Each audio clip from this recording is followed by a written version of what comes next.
दोस्तों, साइंस और टेक्नोलॉजी की एकदम नई दुनिया में आपका स्वागत है। दोस्तों, आज हम आपको लेकर जाने वाले हैं रोड कंस्ट्रक्शन की एकदम नई दुनिया में। आज हम आपको रोड बनाने वाली ऐसी मशीनें दिखाएंगे जिन्हें देखकर आपकी नॉलेज तो बढ़ेगी ही, साथ ही आपको खूब मजा भी आएगा। तो चलिए बिना देरी करे शुरू करते हैं आज का ये नया वीडियो। प्लास्टिक रोड्स एक ऐसा उपाय है जिससे वेस्ट प्लास्टिक को भी काम में लेकर डैमेज रोड्स के लिए यूज किया जा सकता है। इस प्रोजेक्ट में काम करने वाली ब्रिटिश कंपनी मैकरिबर है। प्लास्टिक रोड्स को प्लास्टिक कचरे के मटेरियल से बनाया जाता है, जो कि ब्रिटिश के इंजीनियर टोबी मकार्डियर का आइडिया था। MR6 प्लास्टिक रोड्स के लिए बहुत जरूरी कंपोनेंट है, जो एस्फॉल्ट के साथ बने हुए रोड को मजबूती देकर इसकी लाइफ स्पैन कम खर्च में बढ़ाते हैं। बल्कि इस तरह से एस्फॉल्ट के साथ ऐसे प्लास्टिक वाले रोड और भी ज्यादा मजबूत होते हैं। और इसी खूबी के कारण 2016 में रिचर्ड ब्रैंसन को मंच पर इस आइडिया ने कंपटीशन जितवाया था। MR6 को पूरे इंग्लैंड में इस्तेमाल किया जा रहा है और अगर ऐसे ही रहा तो हम उम्मीद करते हैं कि इस तरीके को दुनिया भर में अपनाया जा सकता है। वेस्ट प्लास्टिक से नई रोड बनाने का ये आइडिया वाकई में बहुत कमाल का है। American road patch. रोड पर मौजूद गड्ढे हम सभी को परेशान करते हैं, खासकर जब आप लंबे सफर पर निकले हों। इससे भी बढ़कर चिंतित करने वाली बात यह है कि इन गड्ढों पर $बिलियन खर्च करने के बाद भी ये फिर से वापस आ जाते हैं।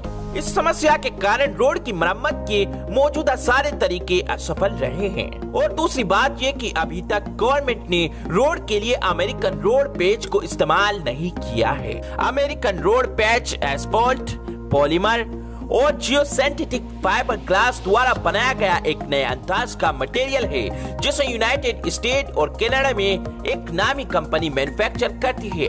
अमेरिकन रोड पैच रोड के गड्ढों को भरकर उनको मजबूती देता है ताकि ये हर मौसम में अपनी जगह टिके रहे।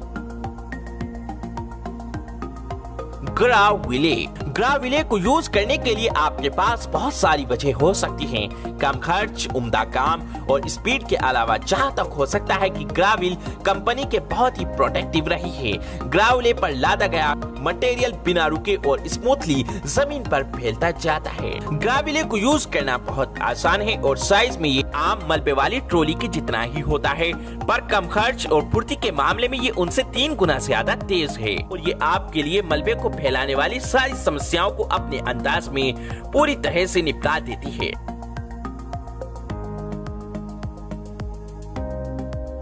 टॉप इंटेलिजेंटे मैक्सिकन कंपनी विक्टरव्यू का एक नया अमेजिंग प्रोडक्ट है। इस प्रोडक्ट को रोड एक्सीडेंट की रोकथाम के लिए बनाया गया था। स्कूल जैसी जगहों के आसपास पैदल चलने वालों की सुरक्षा जरूरी है, जहां व्हीकल की स्पीड को कंट्रोल में रखना जरूरी होता है।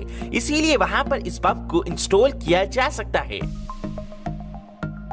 टॉप इंटेलिजेंट 2 तरह से काम करता है। पहले ये अपनी तरफ आने वाली गाड़ियों की स्पीड को डिटेक्ट करता है। अगर स्पीड लिमिट से कम हो तो ये पंप अपनी जगह वैसा का वैसा ही रहता है और ड्राइवर को गुजरने देता है।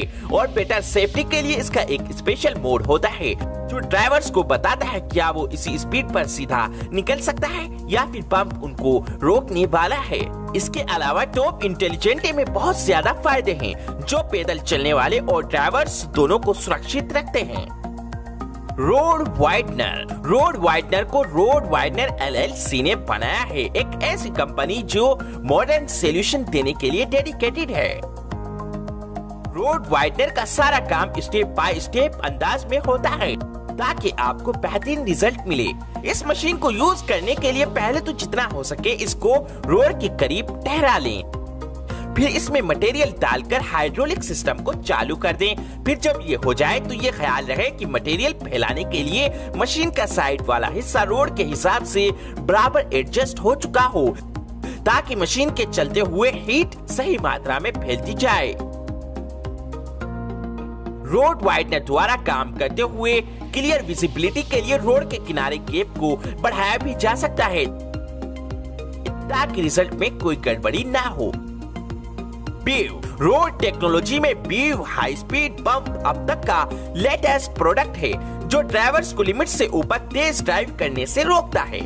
ट्रैफिक की स्पीड कम करने में दूसरे स्पीड बम्प के साथ बुनियादी समस्या ये थी कि इससे गाड़ियों पर अच्छा खासा असर पड़ता था, चाहे वो स्पीड लिमिट में जा रही हो या नहीं। अगर आपने भी कभी स्पीड बम्प से गाड़ी गुजारी हो तो आप जानते हैं इन बम्प्स के झटकों से धीमे चलने वाली गाड़ियां भी नहीं बच पाती।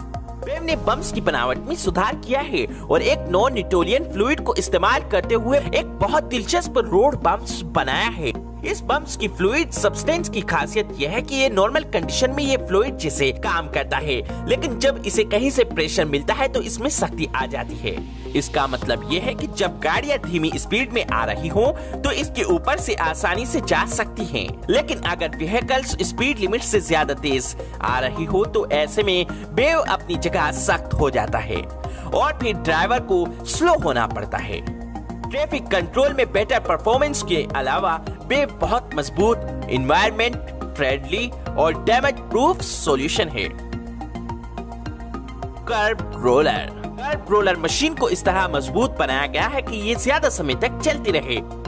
इस मशीन का वजन 73 केजी है, लंबाई 60 इंच और चौड़ाई में 43 इंच और इसका काम बिल्कुल ऐसा ही है जैसा कि दावा किया जाता है। इस मशीन के हाइड्रोलिक सिस्टम को स्टार्ट करने से पहले आपको ध्यान रखना होता है कि इसकी बॉडी सही तरह से अपनी जगह से बीच में सेट हो जाए। उसके बाद आप इसे घास या फिर जमीन पर रोल करते हुए ले जा सकते हैं। साथ में ये भी ख्याल रहे कि मशीन के आगे इतना मटेरियल जरूर हो जिससे ये अच्छी तरह रास्ता पक्का करती जाए। इसके बाद आप मशीन के हाइड्रोलिक पावर को चालू कर सकते हैं और फिर इसकी रॉकेट जैसी फुर्ती को देखते जाएं। कर्ब रोलर को देखा गया है कि इस मशीन के इस्तेमाल से काम की फुर्ती 50% और भी ज्यादा बढ़ जाती है और कर्ब रोलर को 6 लोगों के ग्रुप के साथ 300 फीट चबूतरी या फिर नाले को 2 घंटे में सारा काम निपटाते हुए आजमाया गया है, जिसमें धातु और लकड़ी का इस्तेमाल अलग से किया गया था। ई-रोड लैंडा एक न्यू रोड टेक्नोलॉजी है जिसे पावर मिलती है रोड द्वारा। इसे शुरू में इलेक्ट्रिक गाड़ियों के रिचार्ज के लिए डिजाइन किया गया था। जैसा कि आप सोच सकते हैं कि ये सिस्टम ज्यादा से ज्यादा इलेक्ट्रिक गाड़ियों के साथ लाजवाब काम करेगा। इस सिस्टम का सुझाव सबसे पहले स्वीडन की कंपनी ने दिया था और फिर स्वीडन के एडमिनिस्ट्रेशन से मिलने के बाद ये एक कोऑपरेटिव प्रोजेक्ट बन गया।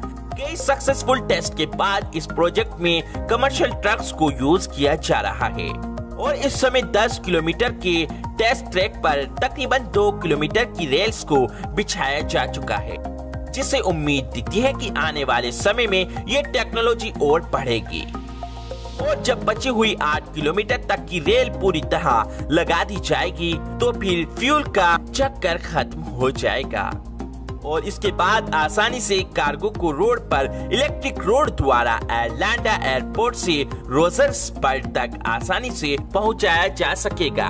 वैसे भी देखा जाए तो ई-रोड एयरलैंडा दुनिया भर में फ्यूल को कम करने में अपना कंट्रीब्यूशन दे रहा है।